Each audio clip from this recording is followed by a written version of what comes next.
பார்த்திங்கன்னா வட இந்தியர்கள் பார்த்திங்கன்னா அவங்க தன்னம்பிக்கை மிகுந்தவர்கள். தன்னம்பிக்கை மிகுந்த அந்த தன்னம்பிக்கை அவங்களுக்கு எங்கேருந்து வருது? தென்னிந்தியர்களோடு ஒப்பிடும்பொழுது வட இந்தியர்கள் உழைப்பாளிகள். அந்த உழைப்பு என்பது அவர்களை தன்னம்பிக்கை மிகுந்தவர்களாக காட்டுகிறது. எதனால் அந்த தன்னம்பிக்கை அவங்களுக்கு வருது? எதனால் அவங்க உழைப்பாளிகளாக அறியப்படுகிறார்கள்? இப்போ அவங்கள எதுக்கு நம்ம வேலைக்கு எடுக்கிறோம்? வட இந்தியர்களை உழைப்பை வச்சு தான் அவங்கள வேலைக்கு எடுக்கிறோம். அவங்கள தாராளமாக வரவிடுறோம். உழைப்பை வச்சு தான் நல்லா உழைப்பாங்க. அதனால தான் அவர்கள் முக்கியத்துவம் பெறுகிறார்கள்.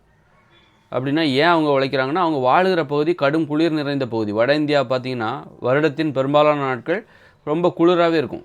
கடுமையான குளிர் அங்கே நிலவும். அதனால தான் அவங்க உணவெல்லாம் சப்பாத்தி பூரின்னு சாப்பிட்றாங்க. அந்த குளிரை தாங்கிறதுக்காக சப்பாத்தி பூரி. குளிர் நிறைந்த பகுதிகளில் நீங்கள் எதையாவது வேலை செய்யணும், உடம்பை உஷ்ணமாக வச்சுக்கணும். அப்போது நீங்கள் விளையாடணும், ஆடணும், உழைக்கணும், உடல் உழைப்பில் ஈடுபட்டே ஆகணும். அப்போ தான் நீங்கள் அங்கே வாழவே முடியும்.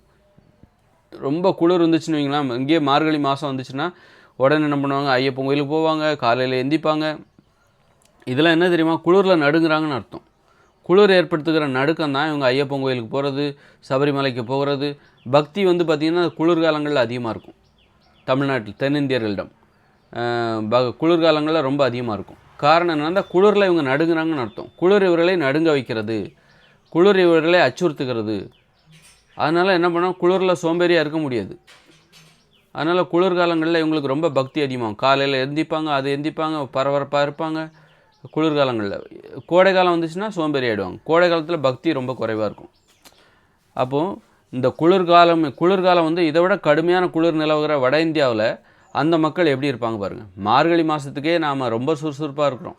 ஆஃப்டரால் இந்த மார்கழி மாதம் இது ரொம்ப குளிரே கிடையாது. இதை விட 10 மடங்கு குளிர் வட இந்தியாவில் அடிக்கும். நாம் மார்கழி மாதத்தில் பார்த்திங்கன்னா ஒரே பரபரப்பாக இருக்கும். காலையிலே பாட்டு, 4 மணிக்கு எழுந்திரிச்சு பாட்டு போட்டு விட்ருவாங்க கோயிலில். அப்புறம் சபரிமலைக்கு அது அப்படின்னு ஒரே எல்லாம் அந்த குளிர் ஏற்படுத்துகிற நடுக்கம், அச்சுறுத்தல். அப்போ வட இந்தியாவில் எவ்வளோ குளிர் அடிக்கும், அப்போ அந்த மக்கள் பார்த்திங்கன்னா எவ்வளோ பரபரப்பாக இருப்பாங்க, எவ்வளோ ஒரு சுறுசுறுப்பாக இருப்பாங்க. அந்த குளிர் அவர்களை எந்த அளவுக்கு அச்சுறுத்தும். அந்த குளிரை எதிர்கொள்ளணுன்னா உடம்பு உழைச்சா தான் உடம்புல உஷ்ணம் வரும். அதனால தான் இந்த மார்கழி மாதம் வந்துச்சுன்னா இங்கே ரொம்ப குளிர் வரும்போது என்ன ஆகுது? மக்கள் என்ன பண்ணுறாங்க? உடம்பை உஷ்ணப்படுத்துறதுக்காக தான் காலையில் பரபரப்பாக எந்திக்கிறது, உழைக்கிறது, சுறுசுறுப்பாக இருக்கிறது. குளிர்காலத்தில் பார்த்திங்கன்னா பரபரப்பாக இருப்பாங்க. அங்கே கோயிலுக்கு போகிறது, சுற்றி வர்றது, அதிகாலையில் கோயிலுக்கு போகிறது, இது எல்லாமே அதன் மூலம் அவங்களுக்கு ஒரு உடல் உழைப்பு கிடைக்குது. அந்த உடல் உழைப்பு இவர்களுக்கு உஷ்ணத்தை கொடுக்குது. அந்த உஷ்ணத்தை, உடம்புக்கு தேவையான உஷ்ணத்தை பெறதுக்காக தான் குளிர்காலங்களில் இவங்க ரொம்ப பக்தியில் ரொம்ப ஈடுபாடு கட்டுறது. காலையில் எந்திக்கிறது, அங்கே போகிறது, இங்கே போகிறது, சுறுசுறுப்பாக அப்படி வெறுங்காலோட நடக்கிறது எல்லாம் பண்ணிட்டு கிடப்பாங்க. அப்போது வட இந்தியாவில் எவ்வளோ குளிர் நிலவும் பாருங்க. இதை விட பல மடங்கு குளிர் அங்கே நிலவும். அப்போ அங்கே உள்ள மக்கள் எவ்வளோ நடுங்குவாங்க. அந்த குளிர் அவர்களை எந்த அளவுக்கு அச்சுறுத்தும். அதனால தான் அவங்க உழைப்பாளிகளாக இருக்கிறார்கள். அந்த குளிர் ஏற்படுத்துகிற அச்சுறுத்தலில் குளிரிலிருந்து தங்களை பாதுகாத்துக் கொள்வதற்காக உழைப்பை நம்புகிறார்கள். உழைப்பின் மூலம் உடம்புக்கு உஷ்ணம் ஏற்படுகிறது. அதனால் உழைப்பு என்பது அவர்கள் அங்கே போய் வாழ்ந்தாலே அவங்க உழைப்பாளி ஆகிடுறாங்க, உழைப்பாளியாக இருப்பாங்க. அந்த குளிர் ஏற்படுத்த அதனால் என்னாங்கன்னா அவங்க ரொம்ப தன்னம்பிக்கையோடு இருப்பாங்க. இருப்போம், உழைப்பாளிகள் அவர்கள். அதனால தான் நம்ம எதுக்காக வட இந்தியர்களுக்கு வரவேற்பு கொடுக்கும்? வேலைக்கு ஏன் நிறைய இடங்கள் உழைப்பாளிகள். அதனால தான் நம்மளை போல் 2 மடங்கு வேலை செய்வாங்க. அந்த மாதிரியான ஒரு சூழ்நிலையிலேருந்து வராங்க. இப்போ ஒரு அமெரிக்காக்காரங்க வச்சுக்கோ, அமெரிக்காக்காரங்களும் அப்படி தான். ஜப்பான்காரங்களும் ஏன் அவ்வளோ கடினமாக உழைக்கிறாங்க? அவங்க பகுதி கடும் குளிர் நிறைந்த பகுதி. ஜப்பான்காரங்க எப்படி கடினமாக உழைக்கிறாங்க? சீனாக்காரங்க எப்படி கடினமாக உழைக்கிறாங்க? சீனா, ஜப்பான், ரஷ்யா கடினமாக உழைப்பாங்க. காரணம் அவங்களாம் கடுமையான குளிர் நிறைந்த பகுதி. உறைபனி, வெள்ளையாக ஒரே மெத்த மாதிரி பனியாக சூழ்ந்திருக்கிற பகுதிகளில் வெறுங்காலோடு நடந்தால் ரத்தம் உறைஞ்சே செத்து போயிடுவாங்க. அந்த மாதிரி கொடுமையான ஒரு குளிர் நிறைந்த பகுதியில் வசிக்கிறவங்க கண்டிப்பாக உடல் உழைச்சாகணும். அதனால தான் அவங்க ஒரு மொழியை மட்டும்தான் எடுத்துப்பாங்க. ஏற்கனவே அவங்க குளிர்லாம் ரொம்ப நெருக்கடி கொடுக்குது. இப்போ நீ 4 மொழியை கற்றுக்கணும், 3 மொழியை கற்றுக்கணும் அப்படின்னா அவங்க இன்னும் டென்ஷன் ஆகிடுவாங்க. அவங்க கண்டிப்பாக உழைச்சே அவங்க, நீ படித்தாலும் சரி படிக்கலாலும் சரி அவங்க கடினமாக உழைப்பாங்க. அவங்க உழைப்பதற்கு அவங்க மொழி காரணம் அல்ல, அந்த சூழ்நிலை தான் காரணம். அதனால் அவங்க ரொம்ப தன்னம்பிக்கையோடு இருப்பாங்க. இந்த வட இந்தியர்களும் சரி, இந்த ஐரோப்பியர்களும் சரி, அமெரிக்காக்காரங்களும் சரி, கொஞ்சம் பேர் தான் இருக்கிறாங்க உலகத்தில் மக்கள் தொகையில். ஆனால் அவங்க தான் ரொம்ப தன்னம்பிக்கை மிகுந்தவர்களாக இருக்காங்க. அது மாதிரி சீனாவும் பார்த்திங்கன்னா கடுமையான குளிர் நிலவும் அங்கே. அதனால தான் அவங்க கடுமையாக உழைப்பாளிகளாக இருக்கிறார்கள். நம்ம அவங்க கூட போட்டி போடக்கூடாது. நாம ஏன் இப்படி இருக்கிறோம்? அப்போ நம்ம அதே நேரத்தில் நம்ம இந்த உலகரங்களை நம்மளை முதன்மைப்படுத்தணும் அப்படிங்கிறக்காக வேறு வழி இருக்கான்னு பார்க்கணும். அவங்கள போலவே நம்ம போட்டியிடணும் அப்படிங்கிறக்காக என்ன பண்ணுறாங்கன்னா அங்கேயே போய் வாழ்கிறாங்க. அமெரிக்காவுக்கு ஏன் போகிறாங்கன்னா அங்கே போனால் அங்கே இருக்கிற குளிர் நம்மை உழைக்க தூண்டும், உழைப்பதற்கான அச்சுறுத்தலை கொடுக்கும். அதனால தான் அமெரிக்காவுக்கு போய் செட்டில் ஆகுறாங்க. உழைச்சா தான் பணம் சம்பாதிக்க முடியும், ஆடம்பரமாக வாழ முடியும். அதனால் வட இந்தியர்களுக்கும் நமக்கு என்ன வித்தியாசம்னா, அவங்க வட இந்தியர்கள், வெளிநாட்டுக்காரங்க இவங்கெல்லாம் நமக்கும் அவங்களுக்கு தென்னிந்தியர்களுக்கு என்ன வித்தியாசம் அப்படின்னா, அந்த தட்பவெப்பநிலை அவர்களை அச்சுறுத்தி கடினமாக உழைப்பதற்கான நெருக்கடியை கொடுக்கிறது. அதனால் அவர்கள் தன்னம்பிக்கை மிகுந்தவர்களாக இருக்கிறார்கள். அவருக்கு 4 மொழி தெரிஞ்சாலும் சரி, 3 மொழி தெரிஞ்சாலும் சரி, 1 மொழி தெரிஞ்சாலும் சரி, எழுத படிக்க தெரியலன்னு சொல்லி அவங்க உழைச்சே ஆகணும். உழைச்சா தான் அங்கே உயிர் வாழ முடியும். ஆனால் தென்னிந்தியர்கள் இங்கே தடை கொடுக்குற வெப்பநிலை.